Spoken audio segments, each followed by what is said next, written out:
Ministerio de Educación.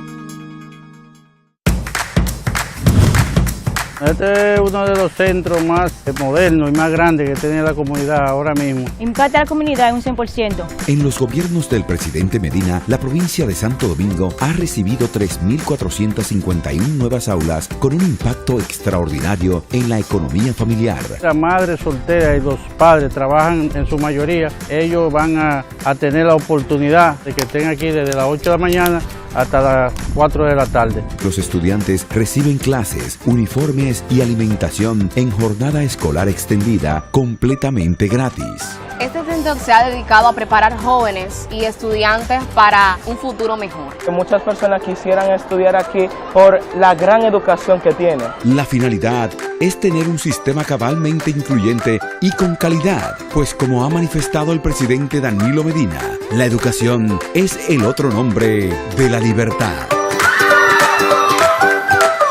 Ministerio de Educación. Estás viendo Noticias 24 Horas, un mundo informativo al instante. Bien, señores, continuamos con Vertical por aquí, por el canal de Noticias 24 Horas y hablando un poco de economía en este segmento. Hay que decir que el Consejo Nacional de la Empresa Privada todavía está solicitando, y lo hacen de manera reiterada, que se implemente el pacto eléctrico. Ustedes saben que hay muchos intereses en el negocio eléctrico, de tal manera que eso se va a tomar tiempo. Eso se va a tomar tiempo. Porque hay sectores privados que no quieren que los regulen. El sector público tampoco quiere que los regulen. Y más bien lo que se busca es hacer un acuerdo donde todo el mundo salga ganancioso, pero siempre que pague la población. Pedro Brache, que es el presidente del CONE, afirma que esto es importante para impulsar la inversión privada en el país, y también piden ellos en un evento que hicieron la aprobación de la ley de partidos. Pero lo que tiene que ver con el pacto eléctrico va más allá de la inversión. El sector privado tiene aquí muchísimas inversiones en el sector eléctrico, siempre viviendo del sector público, y no se ven los resultados. Ahora tenemos pendiente que Punta Catalina, que comience a funcionar a finales de año, a principios del otro, pues resuelve el problema de los apagones, pero más que eso, que garantice un suministro de energía eléctrica a buen precio para el desarrollo industrial del país.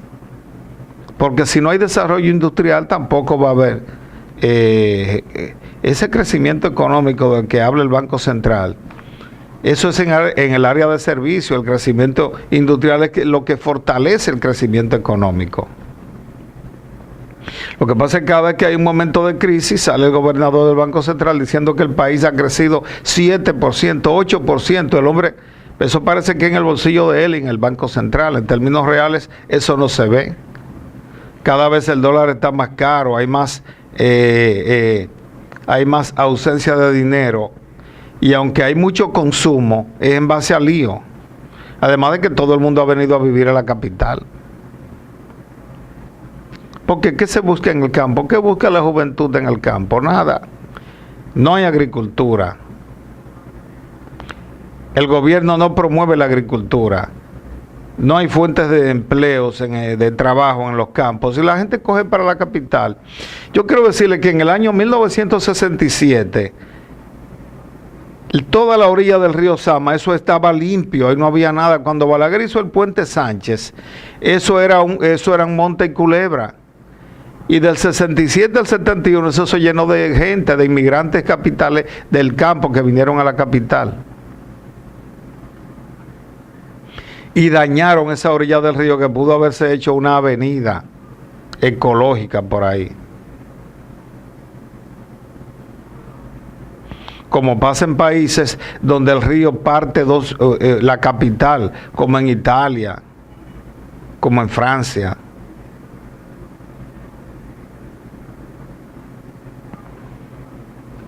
Es decir, que ese tema del CONET que plantea de nuevo la aprobación del pacto eléctrico para que se impulse la inversión privada, es un discurso.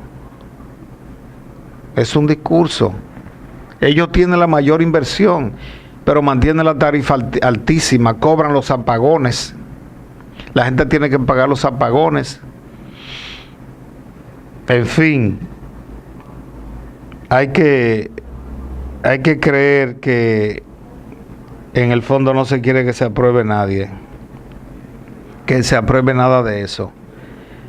Dicen los agricultores de San Juan de la Maguana, o dice el gobierno, que la inversión en créditos en el sector agropecuario solo para San Juan pasó de 216 millones a 1.300 millones desde 2012. Sin embargo, eso lo dice Osmar Benítez, el ministro de Agricultura. Sin embargo, los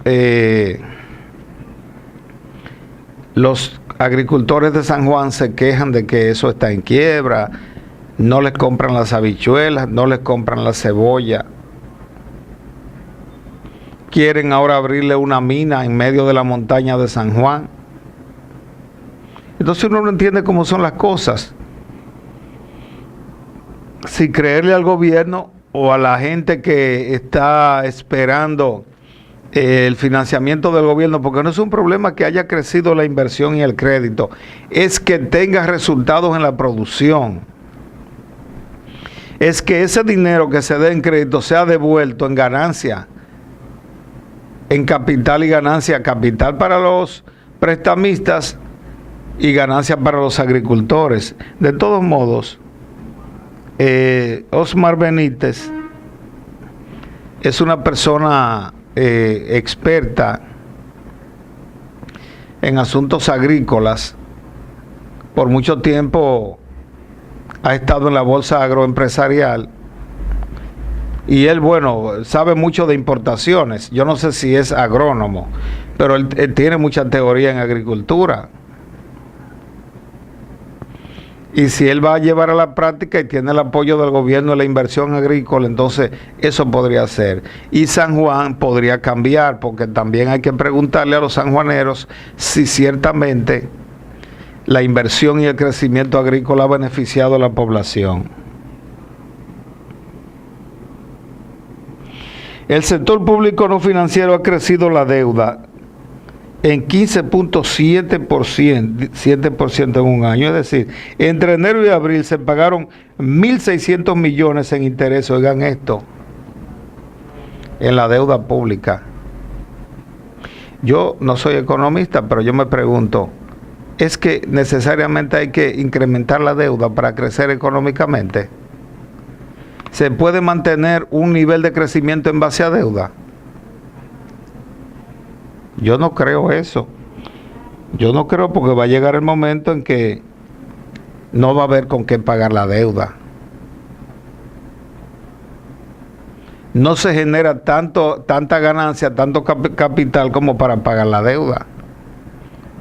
Y eso se manifiesta en la devaluación del peso. En la medida en que se incrementa la deuda pública y privada, en esa misma medida se incrementa la devaluación del peso. Y la gente lo puede ver todos los días, cómo están los precios de todo, a cómo están los precios de la gasolina.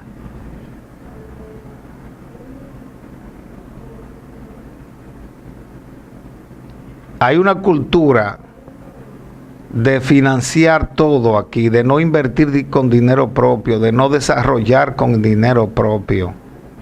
Y eso no está bien. Se debe invertir el dinero propio para que la economía crezca en base a un capital propio, no un capital financiado que va devaluando todo. Pero los economistas son los que saben de eso. Y hablando de energía eléctrica, hablando de agricultura,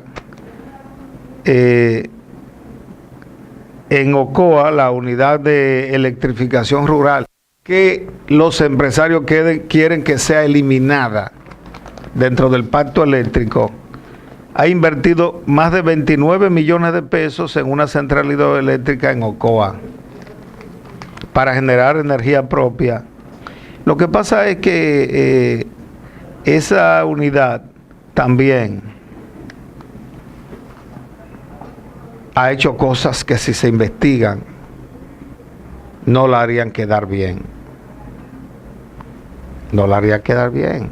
Haciendo contrataciones a gente que no es ingeniero eléctrico, a gente que no tiene compañía, dando contratos a gente que revende el contrato, corrupción, sobrevaluaciones, subvaluaciones. Porque cuando una institución pública le da un contrato a una persona, por ejemplo la UERS, que no es ingeniero eléctrico o no tiene una compañía formal para construir presas, ¿eso es correcto? No, no es correcto.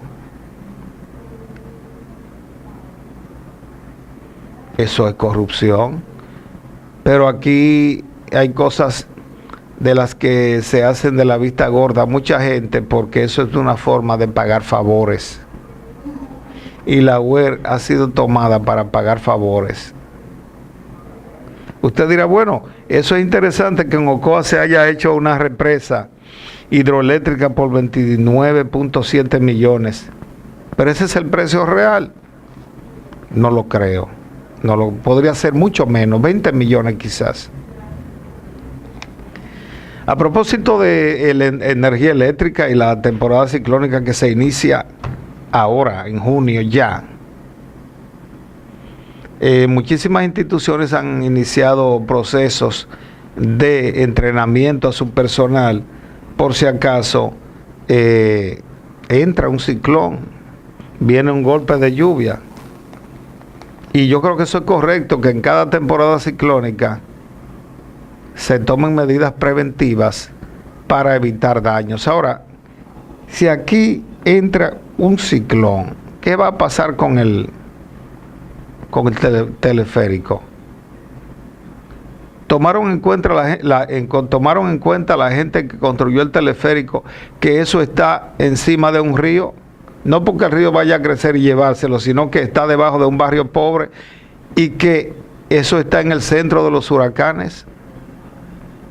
¿Estaría construido el teleférico en condiciones de soportar un huracán? Porque todo se puede ignorar, menos que en el país entre un huracán en la temporada ciclónica. Pero imagínense, no ha terminado ya en la Florida, hubo un huracán, el huracán Alberto.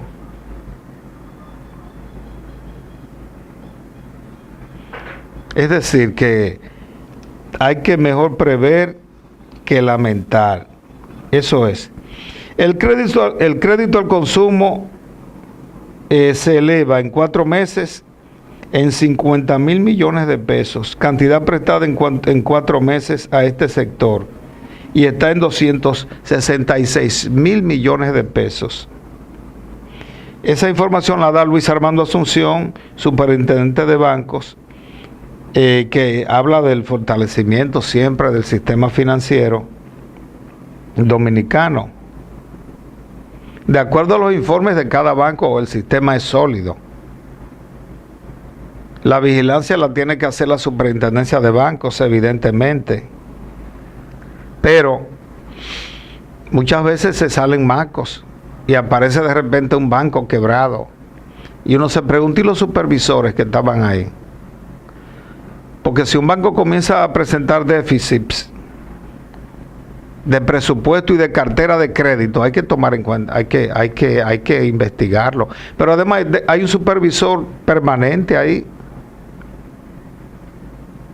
Y aún así los elementos que manejan bancos comerciales que quieren hacer fraude, saltan esos supervisores y quiebran el banco. Además, todos los sistemas financieros tienen un tope de aceptación de bancos comerciales. De todo modo, es interesante la información del señor superintendente de bancos, que habla de que al cierre de abril de este año, La cartera de préstamos de consumo ascendió a 266 millones de pesos y una colita de 19. Eso habla de que la gente tiene capacidad de préstamo, yo no sé de pago, pero sí de coger prestado.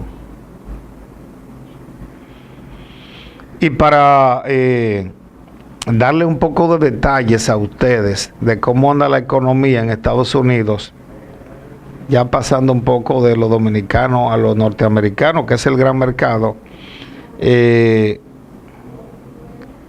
sistema, las autoridades antimonopolio de Estados Unidos aceptaron un acuerdo de unión entre Bayer y Monsanto. Bayer es una empresa farmacéutica y química mundial, quizá la más grande del mundo. Y Monsanto es la gran empresa que crea fertilizantes para la producción agrícola. ¿Qué van a hacer?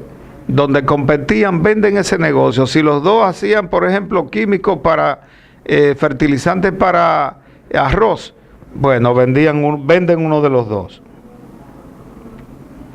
Y se queda el monopolio con uno solo, para que también otros inversionistas tengan la opción de invertir en el negocio y se queden con una empresa con marca.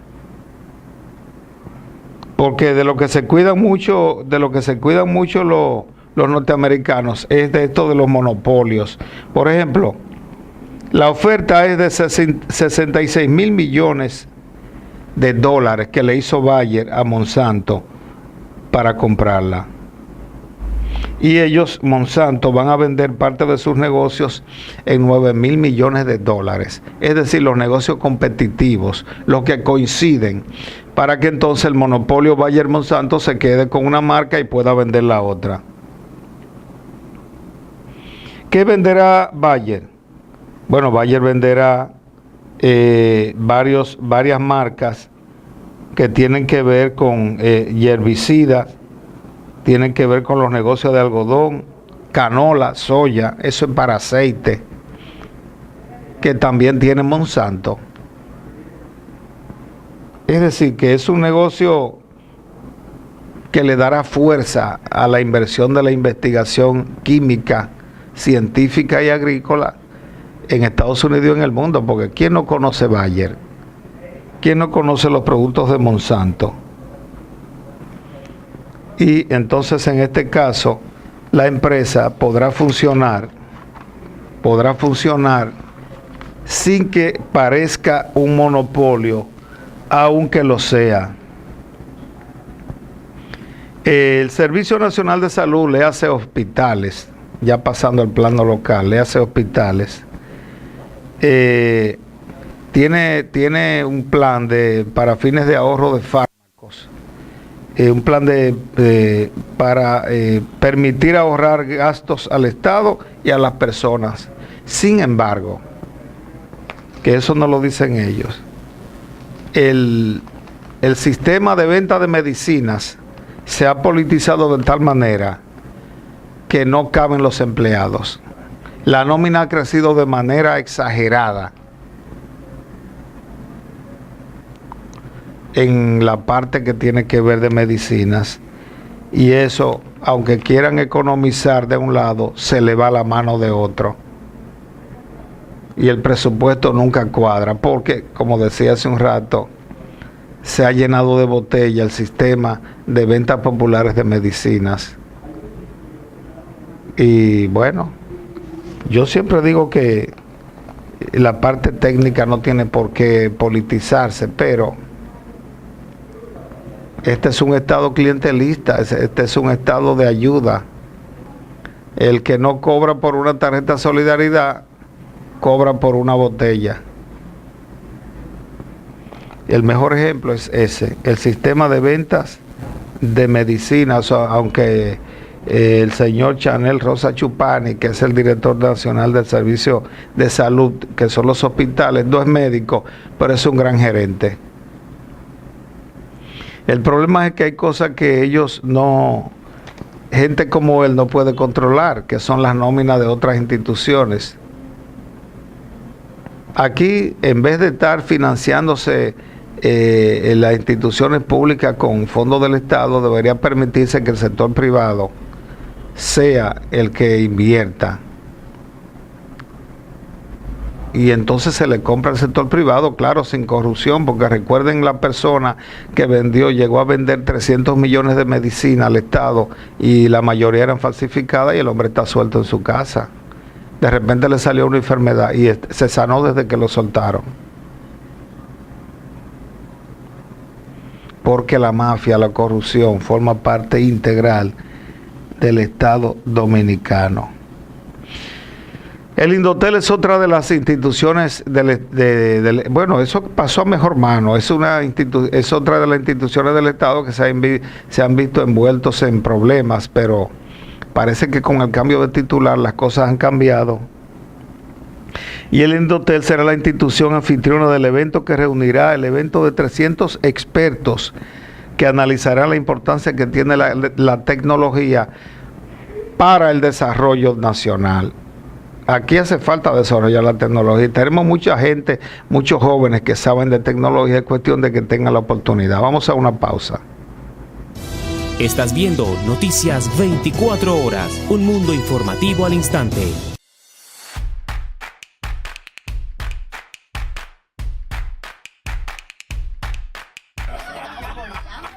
Podemos salir del tapón. Bueno, este es un proyecto muy hermoso. La aglomeración de vehículos que veía en la calle, oye, nosotros le pasábamos por encima. Interesante, innovador. Todo se siente muy seguro, muy moderno y nos sentimos muy a gusto en la cabina. Para mí ha sido espectacular la experiencia. Rápido, cómodo. Uno se siente tan relajado, no parece que está dando un paseo en el aire. Estamos volando. Estamos volando.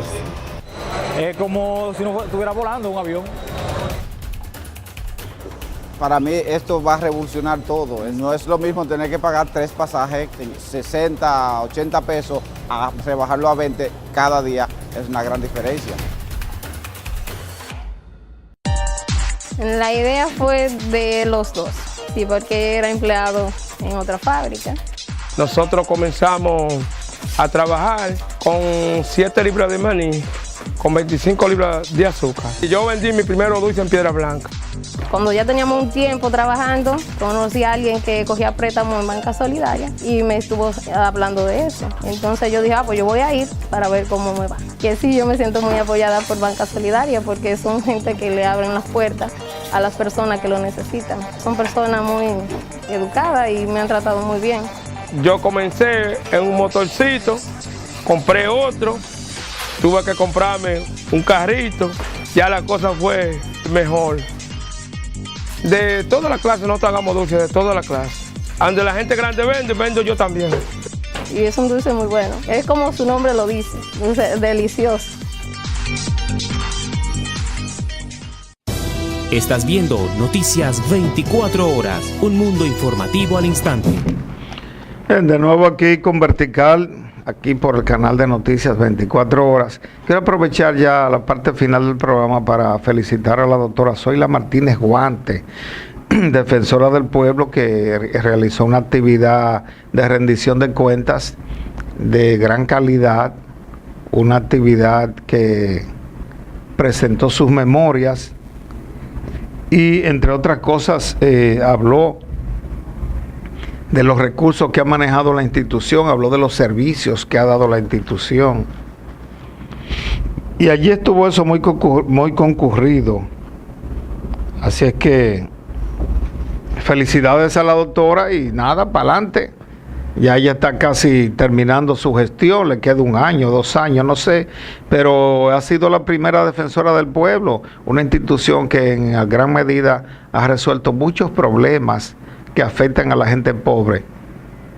En la República Dominicana esa actividad estuvo bien concurrida allí y la doctora siempre con su trato afable para toda la gente que la apoya y hasta para los que no la apoyan, pero ella ha hecho un buen trabajo, felicidades. Bien, el gobierno de Puerto Rico, vamos a hablar un poco de internacionales, el gobierno de Puerto Rico ha restado validez a un estudio que dice que luego de la pasada del ciclón María, que fue el año pasado, han muerto 4.600 personas, producto de la crisis y la escasez de medicinas y la falta de servicios que ha habido en Puerto Rico a partir de la fecha. Dice la Universidad de Harvard que eso sucedió, eso se pudo saber mediante un estudio y una investigación sobre el terreno. Sin embargo, el gobierno de Rosselló, de Ricardo Rosselló, niega esa situación. Ciertamente yo también diría que en una islita como Puerto Rico, que ya no llega a los 3 millones de habitantes, siempre se dice 3, pero ya no hay 3 porque se fueron como 600,000 para Estados Unidos luego del ciclón. Si muere tanta gente, si mueren casi 5,000 personas en toda la isla, se da cuenta la gente. El gobierno se daría cuenta. No es que van a morir todos juntos, pero ciertamente el gobierno se daría cuenta de lo que pasa y hubiesen realizado una investigación. El secretario del Departamento de Seguridad Pública de Puerto Rico, Héctor Pesquera, dijo que ese estudio de la Universidad de Harvard tiene como base una encuesta realizada entre la población, dejando entrever que no se trata, por tanto, de un método suficientemente preciso. Pero para eso no hay que hacer una encuesta, nada más hay que ir a pueblo por pueblo, a los cementerios y ver las actas de defunción. Eso es lo que hay que hacer. Y ver los hospitales, a ver cuál fue el resultado de salud luego del huracán María. Recuerden que María pasó por el centro de Puerto Rico. Oigan bien, de hecho destruyó Puerto Rico. Los boricuas no estaban acostumbrados a vivir con apagones. Y aunque el país está en quiebra porque debe 70,000 millones, siempre hay comida, porque Puerto Rico es un protectorado de Estados Unidos. Y como protectorado tiene facilidades que da Estados Unidos a sus provincias, a sus ciudades. Por tanto, me parece un tanto escandaloso que se hable de 4.600 muertos cuando el gobierno solo habla de 64 muertos. Hay una diferencia muy grande. 4.600 a 64, Pero bueno. ¿Recuerdan ustedes al padre Christopher Harley, un padre de origen belga, que estaba en San José de los Llanos, en San Pedro de Macorís, y adoptó decenas de niños de origen haitiano que él le puso su apellido y los declaró como dominicanos? Cuando eso se descubrió, se armó un lío. Todas esas actas de nacimiento se echaron para atrás y él tuvo que irse del país. Bueno, pues el padre Christopher Harley ahora ha firmado un documento con 250 firmantes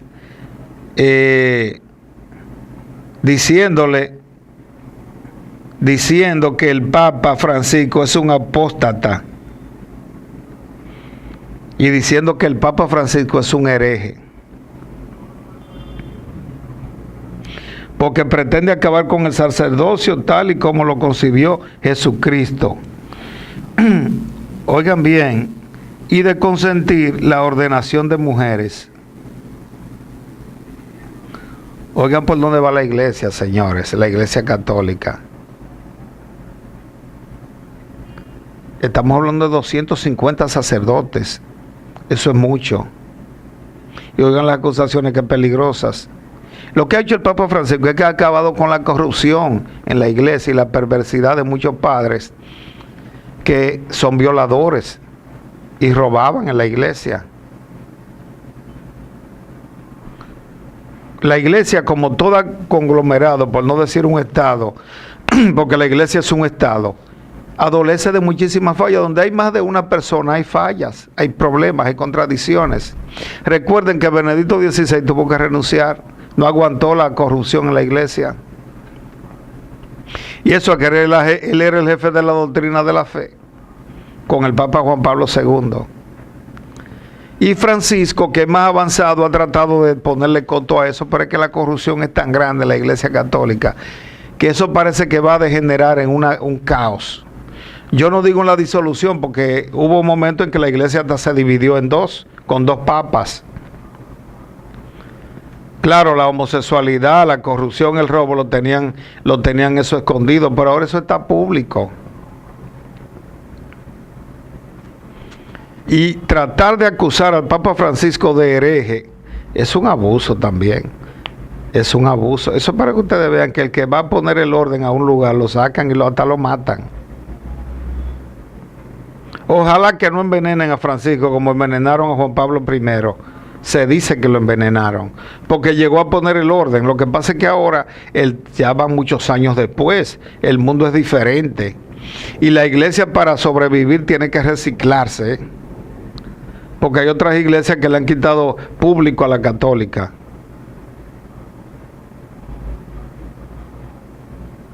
Le han quitado público. Lo que pasa es que la Iglesia Católica es una institución mundial, organizada, con finanzas, con funcionarios, con acuerdo con los países que no tienen las iglesias evangélicas. Pero eso de la homosexualidad, la perversión de los padres y la corrupción en la iglesia va a terminar disolviendo eso. Eso es una historia que acaba de comenzar. Ojalá que termine bien. Señores, la Organización de los Estados Americanos afirmó que en Venezuela se han cometido crímenes contra la humanidad. Yo digo también que en Nicaragua, pero bueno, en Venezuela, porque el problema es que el secretario general de la OEA solamente ve a Venezuela. Yo no estoy de acuerdo con el bandido de Maduro. Es un sinvergüenza, un corrupto y un mañoso. Pero también hay que criticar al de Nicaragua, que hace lo mismo que Maduro. Entonces, dice la OEA que en el gobierno de Maduro ha habido crímenes de lesa humanidad y que hay base para denunciarlo ante la Corte Penal Internacional. ¿Sabe qué significa eso? Que si lo encuentran culpable, lo pueden apresar en cualquier momento porque se dicta una orden. Además, Maduro es un bandido. Ciertamente mataron mucha gente con las protestas, mediante las protestas. Pero Almagro tiene también que ver a Nicaragua, donde cuánta gente ha muerto, más de 100. También buscando libertad contra Daniel Ortega. Y ahora, ¿qué dice la policía? Lo que dicen aquí, que los saqueos y los paros ocurren financiados por el narcotráfico, etcétera. Eso lo dice la policía en todas partes del mundo. Porque no puede haber protesta. Todo el que sale a protestar siempre está financiado por el narcotráfico. Yo espero que tanto en Venezuela como en Nicaragua, sencillamente, las dictaduras que hay ahí caigan en cualquier momento. Deben caer.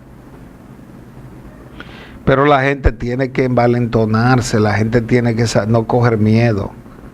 Porque es más fácil irse, exilarse, que luchar contra una dictadura. Y para mí, tanto Maduro como Ortega son la misma cosa. Y Almagro debe ver para los dos lados, izquierdo y derecho, no para un solo lado. Bueno, finalmente parece que se reunirán Donald Trump y el dictador de Norcorea. Dice Donald Trump que Estados Unidos ha formado un gran equipo para sus conversaciones con Corea del Norte. Si las conversaciones conllevan a una desnuclearización de Corea del Norte, eso es un palo. No se puede permitir la proliferación de armas atómicas en cualquier mano, porque luego la venden. ¿Y quiénes son las víctimas de las bombas atómicas? los más inocentes, como pasó en Japón. ¿Por qué no le tiraron la bomba al emperador Hirohito a la cabeza? No, se la tiraron fue a 2 poblaciones, no al emperador. Por tanto, esas reuniones que podrían darse en cualquier momento a partir del 12 de junio, hay que verlas con buenos ojos para que las mismas puedan fructificar y puedan conllevar a la paz. Es un hecho sin precedentes, señores. Siria, que está envuelta en una guerra de 7 años y miles de muertos, incluso producidos por el gobierno, que ha lanzado bombas químicas, productos químicos a la población, preside ahora la conferencia de desarme de la ONU. ¿Ustedes se imaginan?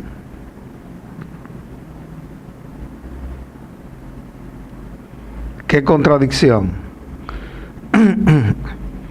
Un país dirigido por un dictador que lleva 7 años en el poder peleando por no irse,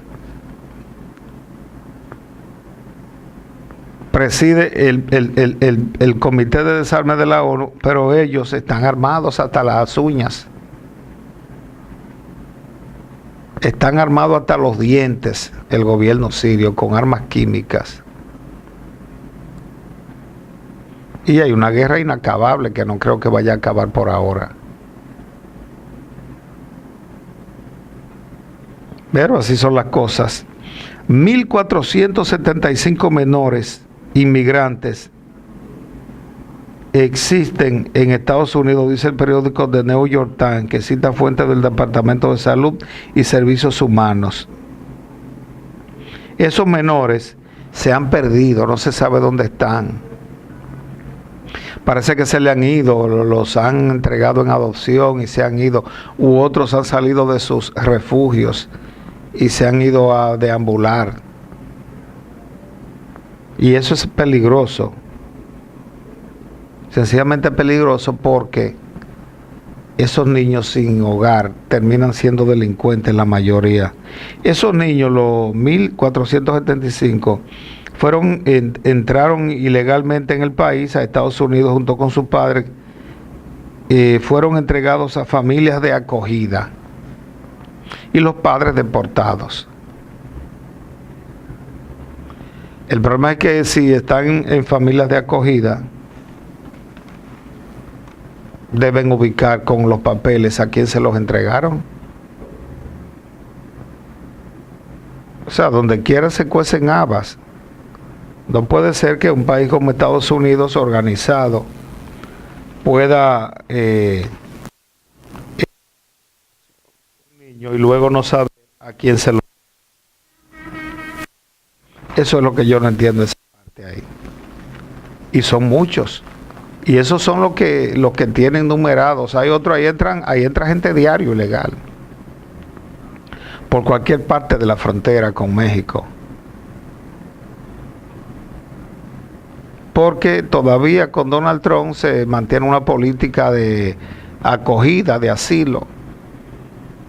Y esa gente sencillamente son, mientras se les resuelven sus papeles, van viviendo allá y hasta se adaptan allá. Y ese es un grave peligro. Bueno, volviendo ya al plano local y antes de terminar el programa, hay que decir que en San Francisco de Macorís, como en otros ayuntamientos, se ha descubierto que los regidores venden las aprobaciones de la sala capitular. Y hay un regidor, Eric Ten, igual que pasó en Boca Chica hace un buen tiempo, extorsionado a un constructor para quitarle un dinero y aprobarle la autorización de una obra. Porque cualquiera no lo cree, pero en los ayuntamientos se mueve una gran cantidad de dinero que ustedes no se imaginan. Toda obra tiene que pasar por el ayuntamiento y por obras públicas. Toda estación de gasolina, toda estación de gas, todo servicio público tiene que pasar por manos del ayuntamiento. ¿Ustedes creen que eso pasa de balde? No. Eso hay que billetear. Y hay regidores cuya especialidad es billetear. es sobornar, aceptar sobornos y repartir sobornos. Entonces, Eric Ten no se escapa a eso. Y la Fiscalía de la provincia del Distrito Municipal de San Francisco de Macorís ya recibió una solicitud por parte de la Sala Capitular para que inicie una investigación sobre los supuestos actos de sobornos y de corrupción en lo que estaría envuelto Eric Ten, que fue grabado solicitando el dinero y prácticamente cogiendo el dinero para aprobarle una obra a un constructor de ese municipio. Dice mi amigo Daniel Pou, experto en seguridad pública, que es un error de la Policía Nacional ocultar la información. Dice que la institución está presionada por la clase política. Y yo digo que sí, que es así. Hay una estrategia de la policía, asesorado por unos colombianos que le salen carísimos al país. Dice que para que no diga los muertos, los heridos, que no dé información sobre los hechos diarios como lo hacía antes, el boletín de prensa. Pero igual la gente se da cuenta por los medios de comunicación que por suerte todavía pueden publicar cosas aquí en el país. Ocultar información no es lo más correcto, porque entonces la gente no sabría dónde es que las zonas donde hay más delitos. Lo correcto es decirle a la gente, miren, ayer hubo tantos asaltos, tantos muertos, tantos robos. Y así la gente se cuida más. Porque aquí hay zonas por barrio, por ciudad, que son zonas delincuenciales totalmente. Zonas donde no se puede convivir a menos que usted no sea por ahí. Y si usted cae en el error de pasar por ahí, puede ser víctima de un atraco.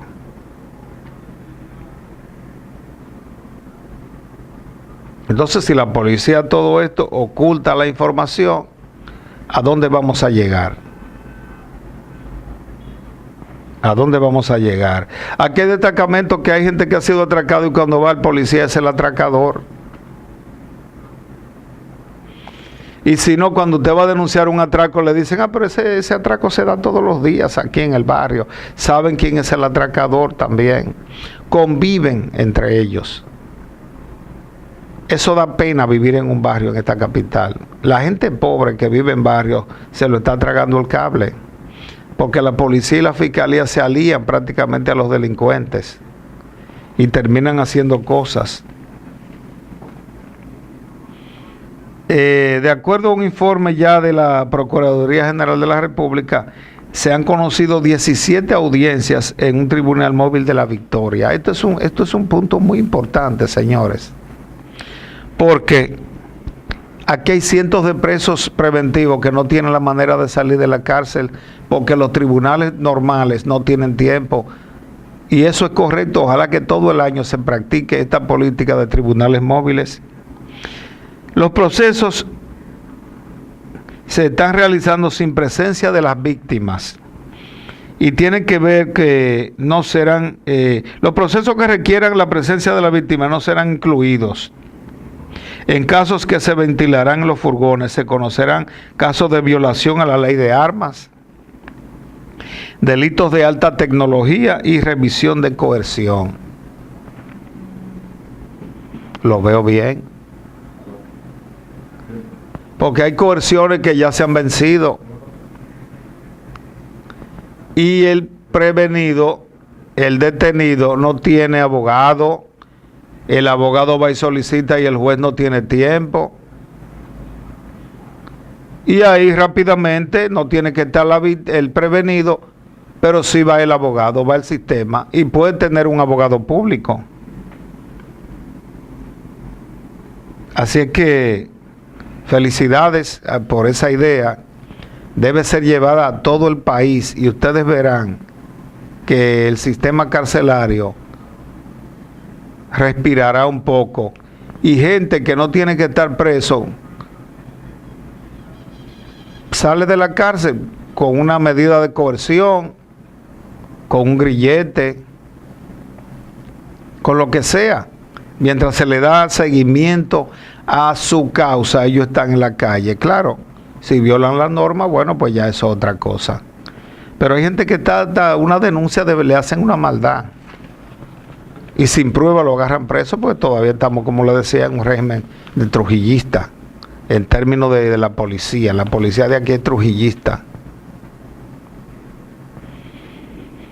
El juez Marlon Espinosa es el que estará a cargo en los procesos en La Victoria.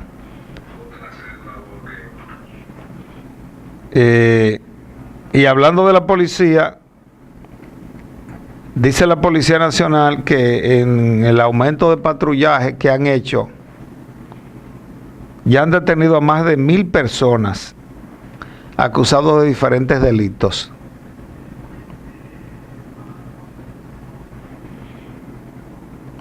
Dicen ellos que han puesto en marcha un sistema tecnológico para identificar a los delincuentes. Dicen ellos que otras son 1,073 fueron detenidas por violencia intrafamiliar, 53 por órdenes de arresto, 76 allanamientos. El informe agrega que la policía preventiva recuperó 59 armas de fuego y 30 de ellas retenidas por falta de documentación. Lo veo bien también. Lo que pasa es que no pueden llevarse a la gente por llevársela. Usted no puede meter preso a una persona sin orden de detención. Y si usted se la lleva, si no consigue la orden del juez al otro día, suéltelo. Porque esa otra, debería haber varios jueces a disposición para poder legalizar la detención de una persona. Y así la cuestión funciona dentro del marco de la ley. Señores, hemos terminado por hoy con el programa Vertical por aquí, por este canal de noticias 24 horas. Nos vemos en una próxima entrega. Estás viendo Noticias 24 horas, un mundo informativo al instante.